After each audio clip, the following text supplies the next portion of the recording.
오늘 말씀은 시편 102편 12절에서 18절까지 말씀입니다. 우리 함께 12절에서 18절까지 우리 한 목소리로 읽도록 하겠습니다. 12절에서 18절까지 저와 함께 읽도록 하겠습니다. 시편 102편 12절에서 18절까지입니다. 시작. 오 여호와여, 그러나 주께서는 왕좌에 영원히 계실 것입니다. 주의 명성이 온 세대에 걸쳐 전해질 것입니다. 주께서 일어나 시온을 불쌍히 여기실 것입니다. 이제 시온에게 은총을 베푸실 때가, 그 정해진 때가 왔습니다. 주의 종들이 시온 돌들을 보고 즐거워하며 그 먼지들까지 좋아할 것입니다. 이방 민족들이 여호와의 이름을 두려워하고 이 땅의 모든 왕들이 주의 영광을 경외할 것입니다. 여호와께서 시온을 다시 세우시고 영광스럽게 나타나실 것입니다. 그분은 빈곤한 사람들의 기도를 고려하시고 그들의 간청을 무시하지 않으실 것입니다. 이제 올 세대를 위해 기록할 것이 있습니다. 그러면 아직 태어나지 않은 백성들이 여호와를 찬양할 것입니다. 아멘. 잠깐 기도하고 말씀 전하도록 하겠습니다. 하나님, 오늘 이 밤에 성령께서 함께하여 주시고 특별히 얼바인 온누리교회를 사랑하셔서 우리가 주님을 예배하고 주의 음성을 듣기 위해서 이 자리에 모였습니다. 주님만이 주인 되어 주시고 말씀하여 주시고 성령으로 충만하게 역사하여 주시옵소서. 주님만 다스리시는, 주님만 좌정하시는, 주님만 임재하시는 귀한 시간 될 수 있도록 인도하여 주시옵소서. 감사드리고 예수님 이름으로 기도드립니다. 아멘. 제가 원래 손이 되게 따뜻한 편인데 제가 설교하기 전에 손이 차집니다. 손이 엄청 따뜻해서 우리 아내가 늘 손 날로 갔다 그랬는데 지금 한 3시간 전부터 손이 엄청 차져 있습니다. 제가 찬양 인도는 진짜 너무 많이 하기도 했지만 늘 이렇게 어떻게 보면 이렇게 저에게 자연스러운 일인데 설교는 늘 부담이 되는 것 같아요. 그래도 하나님을 믿고 또 하나님의 은혜를 구하면서 이 자리에 섰습니다. 오늘 본문은 시편 기자가 고난을 당하며 걱정, 근심, 염려를 하나님께 탄원하는 그 시의 후반부입니다. 1절에서부터 11절까지는 그 시편 기자가 하나님께 이렇게 자기의 고통을 호소하고 하나님 내 울부짖음을 들어주시옵소서, 그런 시들이 나오고요. 그야말로 애가죠. 그 이후에 12절부터는 어려움 중에도 회복하시는 하나님에 대한 그 기대, 신뢰, 또 하나님을 찬양하는 것에 대한 이야기를 하고 있습니다. 우리에게는 근심과 걱정이 누구나 있죠. 근심, 염려, 죄의 문제, 우리의 연약함. 우리는 또한 이 시대를 볼 때 소망이 없다라고 이야기하기도 합니다. 여러 가지 부정적인 이야기도 많이 있죠. 교회에 소망이 없다, 시대가 악하다, 또 악이 횡행하고, 또 어린 아이들을 볼 때도 이 악한 시대에 우리가 어떻게 교육을 해야 할지, 어떻게 자녀들을 키워야 할지 소망이 없다는 이야기를 많이 합니다. 그리고 우리 자신의 어려움도 많이 있죠. 우리 자신의 어려움, 고민, 고통도 여전히 우리에게는 우리 한 부분을 차지하고 있습니다. 시편 2편, 102편 전반부는 아까 말씀드렸지만 이 환난에 대한 한탄이 담겨 있죠. 말씀을 한번 보면 이렇게 이야기합니다. 좀 1편 말씀을 띄워주시겠습니까? 오 여호와여, 내 기도를 들으소서, 내 울부짖는 소리가 주께 미치게 하소서라고 자기의 울부짖는 이 어려움에 대한 토로를 하나님께 하고 있습니다. 여호와 앞에. 내가 괴로워할 때 주의 얼굴을 내게 숨기지 마시고 주의 귀를 내게 기울이시고 내가 부르면 바로 응답하소서라고 말씀하고 있습니다. 내가 괴로워할 때 하나님의 얼굴을 구한다고 간절한 마음이 드러나 있습니다. 어떤 고통 가운데 있을 때 하나님을 향한 이 간절한 탄원의 시죠. 우리가 울부짖어서 기도하는, 어려움 중에 기도하는 그런 애가입니다. 하루하루가 연기처럼 사라지고 내 뼈들이 난로처럼 타오릅니다. 표현 자체가 너무나도 또 간절합니다. 내 뼈들이 난로처럼 타오른다고 이 고통에 대해서 호소를 하고 있고, 또 내 마음이 풀처럼 짓밟히고 말라버려 먹는 것조차 잊었습니다. 내가 큰 소리로 탄식하니 피골이 상접했습니다. 내가 광야의 펠리칸 같고 사망의 올빼미 같습니다. 내가 누워도 잠을 못 이루니 지붕 위에 혼자 있는 한 마리 새 같습니다. 정말 너무 고통스러울 때 잠도 잘 안 오게 되고 식음을 전폐한다고 하죠. 진짜 최고의 고통의 이 시간을 하나님 앞에 토로하고 있습니다. 그리고 내 적들이 하루 종일 나를 조롱한다고 이야기하죠. 그리고 미치도록 나를 싫어하는 사람들이 그냥 반대하는 게 아니라 맹세코 나를 반대하겠다. 얼마나 고통스럽겠습니까? 얼마나 고통스러울까요? 내 자신의 존재에 대해서 그냥 반대하는 게 아니라 나를 미워하고 조롱하는, 하루 종일 조롱하고, 어떻게 하냐면 내가 맹세코 너를 반대하겠다라는 얘기를 내가 들은 겁니다. 얼마나 고통스럽겠습니까? 내가 죄를 빵처럼 먹고 눈물을 물처럼 마십니다. 이것은 주의 크나큰 진노 때문입니다. 주께서 나를 들어 내던지셨습니다. 내 하루하루가 길게 기울어지는 그림자 같으니 내가 풀처럼 시들어갑니다 라고 11절까지는 아주 탄원하고 호소하고 그 고통에 대해서 아파하면서 주님 앞에 울부짖는 시를 이 시편 기자는 이야기하고 있습니다. 우리 인생의 아주 커다란 부분이죠. 이 애가, 아픔에 대한 토로.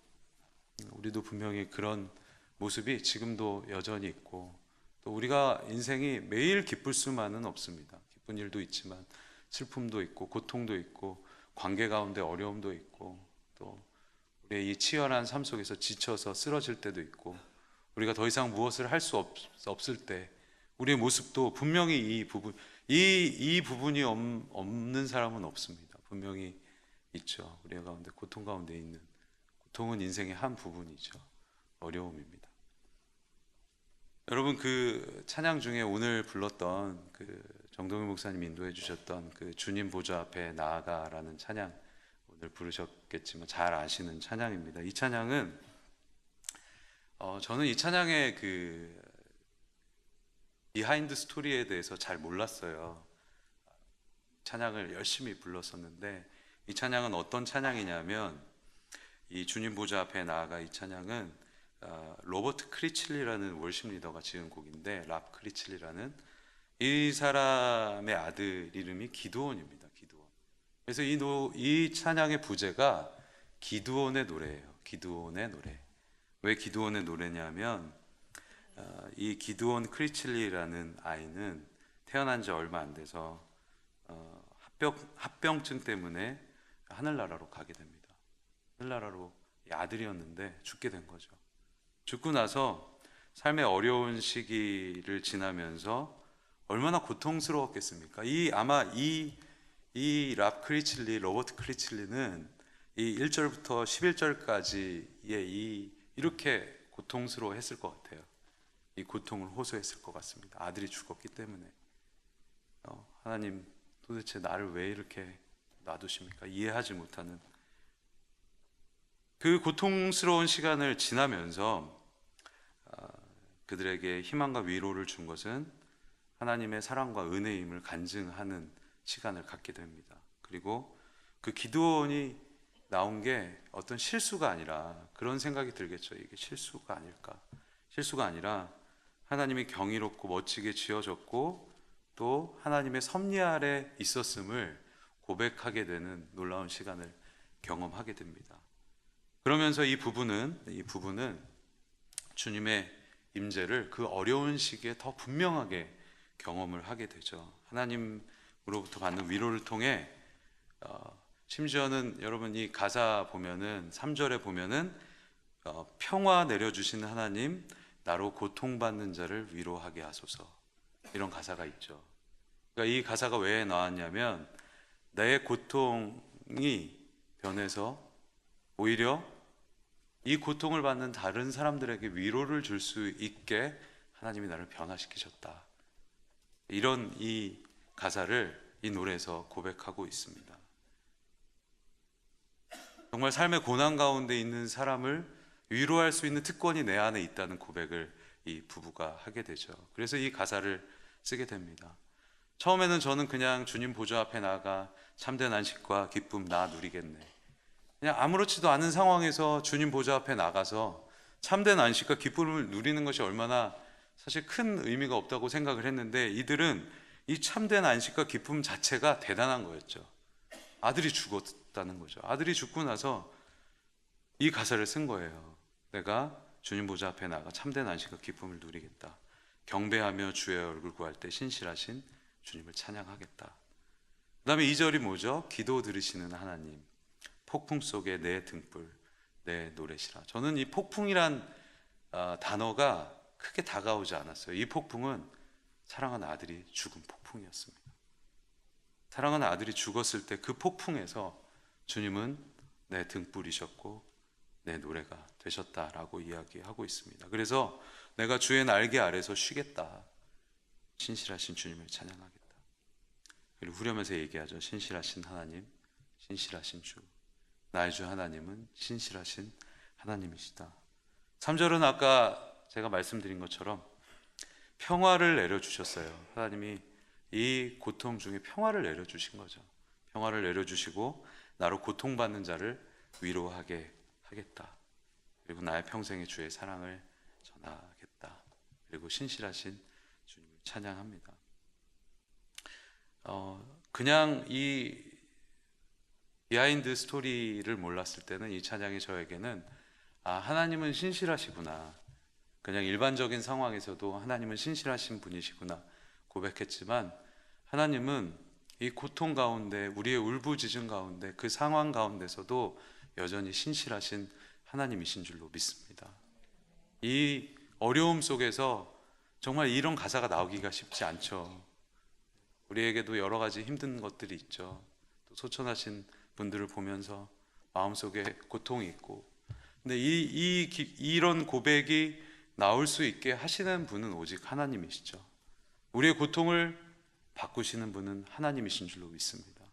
우리에게 참된 위로와 참된 안식을 주시는 분은 오직 하나님이신 줄로 믿습니다. 이 시편 말씀은요, 이런 이야기를 표현하고 있는 것 같습니다. 이 고통 가운데는요, 고통은 어떤 결과를 갖고 오냐면, 우리가 그 고통과 고난을 통해서 이 부부가 경험했던 것처럼 그곳에는 사실 하나님의 임재가 있습니다. 왜냐하면 고통과 고난 가운데 우리의 그 간절함과 애통함이 결국 누구를 찾게 되냐면 하나님을 찾을 수밖에 없습니다. 하나님을 찾아갈 수밖에 없습니다. 이 고통 속에서 우리의 결론이 뭐냐면 결국 고통의 끝에는 하나님이 계시는 줄로 믿습니다. 우리의 눈물을 아시고, 시편에서 이야기하고 있죠. 창조주를 기억하라. 창조주는 우리의 고통을 아시는 줄로 믿습니다. 우리의 체질을 아시고 우리의 아픔을 아시고, 이 고통의 끝에는 결국 하나님을 찾게 되는 경험을 하게 됩니다. 하나님의 임재를 통해, 이 간절한 우리의 부르짖음을 통해서 하나님의 임재를 경험하고, 그 임재는 우리에게 치유와 회복을 경험하게 합니다. 예배학교에 그 스쿨 오브 월십이라는 예배학교의 첫 번째 강의의 과정이, 첫 번째 강의의 제목이 상한 심령입니다. 제목이 브로큰 하트예요. 상한 심령. 이 상한 심령은요, 우리의 마음을 부드럽게 합니다. 우리의 마음을 부드럽게 하고, 우리의 삶의 허무함과 한계는 영원한 하나님에 대한 갈망으로 우리의 태도가 바뀌게 되는 것이죠. 결국 거기서 우리는 그곳에서, 그 고통의 끝에서 하나님을 예배하게 되는 줄로 믿습니다. 하나님을 임재하게 되는 것이죠. 결국 그 상한 심령은 하나님을 찾게 하는 것입니다. 또한 하나님이 아니면 안 된다는 마음, 결국 우리 인생의 한계를 경험하면서 무엇을 우리가 인정하게 되냐면 하나님의 주권을 인정하게 됩니다. 하나님이 다스리지 않고는 안 되는구나. 하나님의 통치가 있지 않고는 우리의 삶은 여전히 한계가 있구나. 이 죽음 앞에서, 이 고통 앞에서 우리가 할 수 있는 것이 없구나.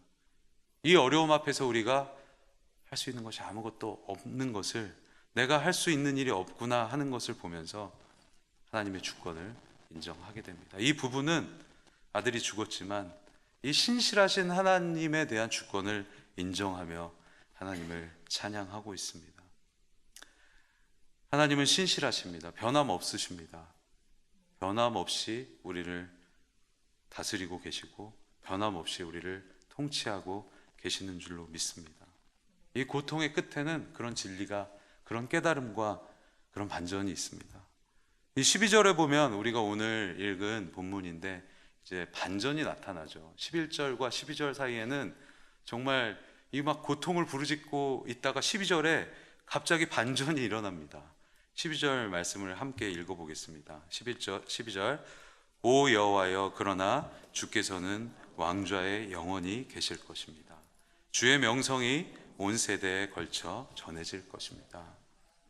오 여호와여, 그러나 라고 이야기하죠. 그러나 오 여호와여, 그렇게 정말 여러분 아까 제가 읽어드렸지만 그 1절부터 11절까지는요 정말 거의 죽기 직전의 사람의 모습이죠. 울부짖고 있고 사람들이 날 죽이려 하고 식음을 전폐하고 잠을 못 자고 풀처럼 시들어간다고 얘기하다가 갑자기 12절에 이 반전을 이야기하죠. 오 여호와여, 그러나 주께서는 왕좌에 영원히 계실 것입니다. 오 여호와여, 그러나 주께서는 왕좌에 영원히 계실 것입니다. 주의 명성이 온 세대에 걸쳐 전해질 것입니다. 여전히 우리의 인생은 고난과 고통과 어려움 속에서 또 세상을 바라보면 희망이 없는 것 같고, 이 어려운 때에 여전히 주께서는 모든 이름 위에 뛰어나시며 온 세대에 걸쳐 전해질 이름이시며 여전히 우리를 통치하고 다스리고 계시는 줄로 믿습니다. 이 명성이란 말은요, 명성이란 말은 영어로 renown이라는 단어를 쓰고 있는데, 이 단어는 이름이 널리 알려지다, 유명하다, 누구나 다 알고 있다, 또한 강력하고 영향력이 있다, 이런 뜻입니다. 이 어려운 시대에 고통스러운 우리의 삶에 희망이 없는 것 같은, 하나님이 다스리지 않는 것 같은 이 시대에도 그의 명성은 유효한 줄로 믿습니다. 그의 이름의 능력은 여전히 우리에게 유효한 줄로 믿습니다. 그리고 여전히 그 고통 가운데도 하나님은 그 뜻을 이루어가고 계시는 줄로 믿습니다. 이게 반전인 것이죠. 우리의 고통은 있지만, 우리의 어려움도 우리의 삶의 일부분이지만 하나님이 삶의 그 자리에서도 여전히 그 왕좌에 계시고, 왕좌에 계시다는 것이 무엇입니까? 우리를 다스리고 계시다는 것이죠. 우리를 통치하고 계시고 우리의 왕으로 좌정하고 계시다는 이야기입니다. 그리고 영원히 계실 것이고, 이 이름이 여전히 온 세대에 전해지고 그 뜻을 이뤄가고 계시고 그 이름을 나타내고 계시다는 것이죠. 동성연애를 가리키는 교과서가 합법화되고 만몬의 영이 우리를 다스리고 있는 것 같은 이 시대, 사람이 유명해지고 오직 사람에 의해 세상이 다스림을 받는 것 같은 이 시대에도 여전히 하나님은 우리의 왕이신 줄로 믿습니다. 우리의 왕좌에서 우리를 다스리는 능력은 여전히 유효한 줄로 믿습니다. 그래서 지금 우리가 해야 되는 것은 무엇이냐면, 이 반전의 반전을 거듭하는 이 이야기 중에 우리가 해야 되는 것은 무엇이냐면, 그래서 우리는 지금 이때에, 지금 우리의 상황에 우리는 그 이름에 합당한 영광을 돌려야 하는 줄로 믿습니다. 시편 102편에서 그렇게 이야기하고 있습니다. 그 이름에 합당을 돌려야 될 때라고, 은혜의 때라고, 하나님이 그가 정하신 때라고 이야기하고 있죠. 시편 29편 2절 말씀에 보면, 시편 29편 2절 말씀을 보도록 하겠습니다. 우리 다 함께 읽도록 하겠습니다. 시작. 그 이름에 합당한 영광을 여호와께 돌려드리고 그 거룩한 아름다움으로 여호와께 경배하라. 우리 한 번 더 하나님의 말씀을 읽도록 하겠습니다. 시작. 그 이름에 합당한 영광을 여호와께 돌려드리고 그 거룩한 아름다움으로 여호와께 경배하라. 아멘. 예배는 그의 행하신 일들에 대한 합당한 반응입니다. 그 이름에 합당한 영광을 올려드리는 것이죠. 여러분은 여호와의 이름에 어떤 감격이 있습니까? 어떤 감격이 있습니까? 어떤 능력이 있습니까? 여호와 이름 앞에 여러분은 어떠한 가치를 갖고 있습니까? 여호와의 이름은 지금 이 시대를 사는 여러분들에게 어떠한 의미를 갖고 있습니까? 그가 행하신 일들, 그가 우리에게 베푸신 은혜는 여러분에게 여전히 유효합니까? 예배는 과거에 대한 기억이고 또 미래 언약에 대한 소망입니다. 하나님이 그동안 행하신 일들에 대한 이 과거에 대한 지금 현재 우리의 표현이고 앞으로 행하실 일에 대한 기대입니다. 우리의 상황은 여전히 어렵고 힘들지만 하나님이 우리에게 행하신 일들은 놀랍고 아름답고 위대하신 줄로 믿습니다. 이 지금 우리 상황은 어쩌면 그 주님 보좌 앞에 나아가 만큼 어려운 분들도 있을 수 있습니다. 하지만 하나님께서는 앞으로 우리에게 언약하신 것은 여전히 이 말씀에서처럼 다음 세대에도 또 온 세대에도 앞으로도 여전히 찬양받고 또 그 이름의 명성이 전해질 이름이라고 말씀하시는 것은요, 앞으로도 하나님께서 찬양받기에 합당하신 그 이름에 걸맞는 놀라운 일들을 우리의 삶에 행하실 줄로 믿습니다. 어떤 것 때문에 우리가 예배합니까? 이 성전 안에서 우리가 어떤 것 때문에 1, 2, 3부, 4부 예배를 드립니까? 우리가 어떤 것 때문에 새벽 예배에 나와서 찬양하고 하나님의 이름을 높입니까? 음악의 곡조가 우리를 예배하게 합니까? 우리가 경험했던 좋은 음악이 우리를 흥분하게 하고 우리를 또 이 예배의 어떤 중심에 돌아오게 합니까? 우리는 하나님이 그 행하신 능력 때문에, 그 행하신 일 때문에 이곳에서, 이 성전에서, 이 얼바인 온누리교회 성전에서 하나님을 높여야 하는 줄로 믿습니다. 그의 다스림 앞에, 그의 통치 앞에 우리는 굴복하고 엎드려야 하는 줄로 믿습니다. 그것이 지금 이때 우리가 해야 할, 하나님께 올려드려야 할 합당한 영광인 것이죠. 그 이름에 원수는 떨고 무너지고 떠나갈 줄로 믿습니다. 그의 이름은 강하고 견고하고 모든 진을 파하는 능력의 이름인 줄로 믿습니다. 우리가 이 성전에서 그의 이름을 부르기 시작할 때 모든 어둠이 떠나갈 줄로 믿습니다. 그게 바로 이 교회의 역할이고 성전의 역할인 줄로 믿습니다. 이 성전에서 그의 능력에, 그의 이름에 합당한 영광을 돌릴 때 모든 어둠이, 모든 악한 영이 떠나갈 줄로 믿습니다. 이 지역에 이 얼바인 온누리교회가 세워진 이유는 이곳에서 그의 이름이 높아지는 것을 주님께서 보시기 원하기 때문이라고 믿습니다. 우리는 이 성전에서 하나님이 지으신, 허락하신, 이 14년 15년 동안 허락하신 이 성전에서 하나님의 이름을 높이는 것이 합당한 줄로 믿습니다. 그리고 나면 또 어떤 일이 일어나냐면 15절에 보면 이방 민족들이 여호와의 이름을 두려워하고 이 땅의 모든 왕들이 여호와를 경외할 것이다 라고 이야기합니다.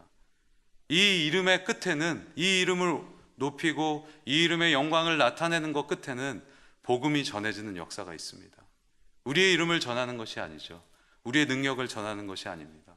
우리의 스킬을 전하는 것이 아닙니다. 우리의 관계의 능력을 이 지역에 전하는 것이 아니라 그 이름을 이 땅에 전하는 것인 줄로 믿습니다. 그 이름 앞에 열왕들이 떨 것이고 그 이름에 구원이 있음을 이방 민족들이 알게 될 것이고 모든 나라 왕들이 주를 경외하게 될 줄로 믿습니다. 우리가 해야 될 일은 이 말씀에서 이야기하고 있는 것처럼 그 이름이 전해지는 것에 대한, 그 이름이 높아지는 것에 대한 열정을 회복해야 하는 줄로 믿습니다. 아멘.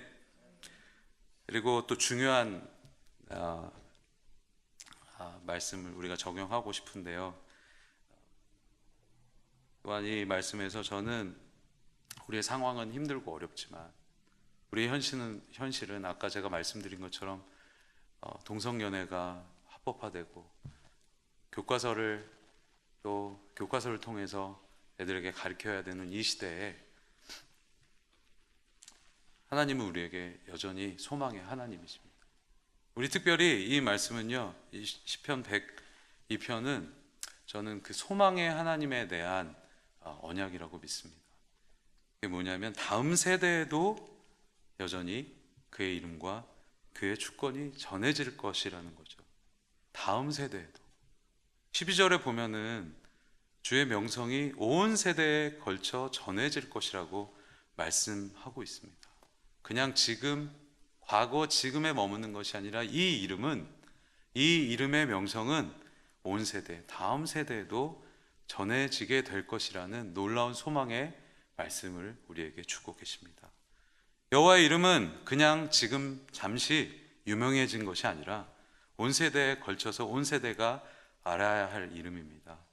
우리만 부를 이름이 아니라 온 열방과 민족과 이방 족속들만 알아야 될 이름이 아니라 심지어 18절에 보면은 저는 이 말씀을 보면서 정말 조금 이런 표현이 있다는 것에 되게 놀랐는데요. 18절에 보면 이제 올 세대를 위해 기록할 것이 있는데 그러면 아직 태어나지도 않은 백성들이 여호와를 찬양하게 될 것이다 라고 이야기하고 있습니다. 이것은 우리에게 주시는 놀라운 언약이고 소망이고 축복입니다. 예수의 이름이, 여호와의 이름이 우리 세대에 끝나는 것이 아니라 앞으로 다가올 세대, 아직도 태어나지 않은 백성들에게도 여전히 유효한 이름이라는 것이죠. 이것은 우리에게 소망이고 축복인 줄로 믿습니다. 우리가 다음 세대에 줄 것은 무엇일까요? 다음 세대에게 줄 것은 무엇일까요? 그 이름에 합당한 영광을 돌리며 그 하나님이 우리 전 세대를 통해서 받은 그 예수의 이름의 명성, 그 유업을 우리 다음 세대에 우리가 유산으로 흘려보내야 되는 때가 지금인 줄로 믿습니다. 우리가 부모님들의 기도로 이 자리에 와 있는 것이죠. 우리의 어떻게 보면 믿음의 선조들, 우리 정말 대한민국에서 수많은 기도의 백성들 때문에 우리가 이 자리에 와 있는 줄로 믿습니다. 결코 기도는 망하지 않습니다. 예배는 망하지 않습니다. 우리가 그것을 우리 다음 세대에 이 말씀에서 이야기하고 있는 것처럼 지금 우리의 자녀들 뿐만 아니라 앞으로 태어나지도 않은 자녀들에게 이 예수의 이름과 이 명성을 우리가 전해줘야 되는 줄로 믿습니다. 아멘. 이 말씀은 우리에게 이런 소망을 주십니다. 우리는 여전히 어둡고 고난과 한계가 있고 또 개인적인 어려움 이 토로하는 이 시대에 살고 있습니다. 하나님은 이때 우리에게 극적인 반전을 말씀하고 계시죠. 여호와의 이름은 그 이름은 여전히 유효하고 앞으로 올 세대에도 여전히 그 이름에 합당한 영광을 돌리게 될 줄로 믿습니다. 이 찬양은, 이 노래는 우리만 불러야 될 노래가 아니라 고통 가운데 있는 자들, 어려움 가운데 있는 자들, 또한 앞으로 올 세대들도 여전히 그 이름에 합당한 영광을 돌리게 될 줄로 믿습니다. 아멘. 하나님께서 우리 교회를 이곳에 분명히 세우신 이유가 있다고 믿습니다. 저는 이 예배를 통해서, 우리가 드리는 찬양을 통해서, 이 기도를 통해서, 말씀을 통해서 다음 세대가 일어나게 될 줄로 믿습니다. 앞으로 태어나지도 않을 세대가 우리가 이 부르는 예수의 이름, 여호와의 이름에 그 합당한 영광을 함께 돌리게 될 줄로 믿습니다. 그래서 우리가 이 남가주의 캘리포니아의 이 얼바인에 하나님께서 이곳에 우리 교회를 세우신 줄로 믿습니다. 그래서 우리가 지금 해야 될 것은 여호와의 이름에 합당한 영광을 돌리시기를 축복합니다. 우리가 예배 때마다 또 우리의 삶에서 여호와께서 행하신 일들, 그 이름에 합당한 영광을 돌리시는 여러분 되시기를 축복합니다.